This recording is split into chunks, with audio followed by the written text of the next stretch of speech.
Sebagai bentuk komitmen pemerintah Kota Palembang dalam menciptakan operator ketenaga listrikan yang memiliki kompetensi dan bersertifikasi sesuai dengan Undang-Undang Nomor 30 Tahun 2009, pemerintah Kota Palembang menggandeng PT Sertifikasi Ketenaga Listrikan Mahatima.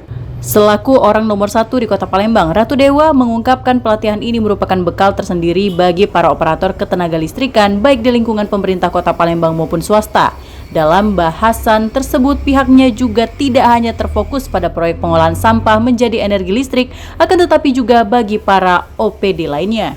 Sedangkan dari pihak swasta lainnya seperti perhotelan maupun swasta lainnya, Wali Kota Palembang meminta Dinas Tenaga Kerja untuk membuat surat edaran terkait pelatihan ini. Kita tadi audiensi dengan salah satu perusahaan dari PT Skema.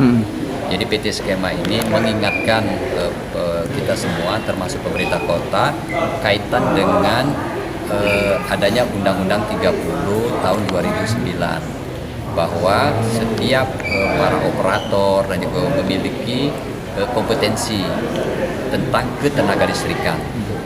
Untuk itu tadi tidak hanya terfokus kepada persoalan PISER.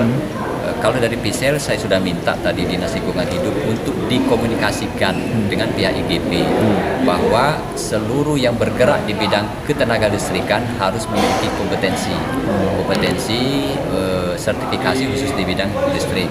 Nah, yang lain-lain khusus juga di Dinas PUPR seperti contoh, dan juga masih banyak dinas yang lain di sekretariat daerah sendiri, terus di Perkimtan kita minta ada juga pelatihan sehingga mendapatkan sebuah sertifikasi yang dikeluarkan oleh tadi yang dihimbau oleh PT Skema untuk semuanya mendapatkan sertifikasi itu.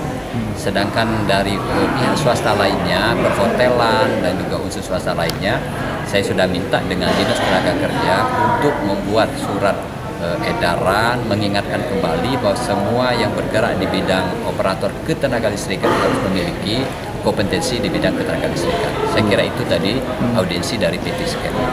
Kedepan seluruh operator ketenaga listrikan harus memiliki kompetensi maupun sertifikasi. Dari Palembang, Sumatera Selatan, Erwin Setiawan, iNews melaporkan.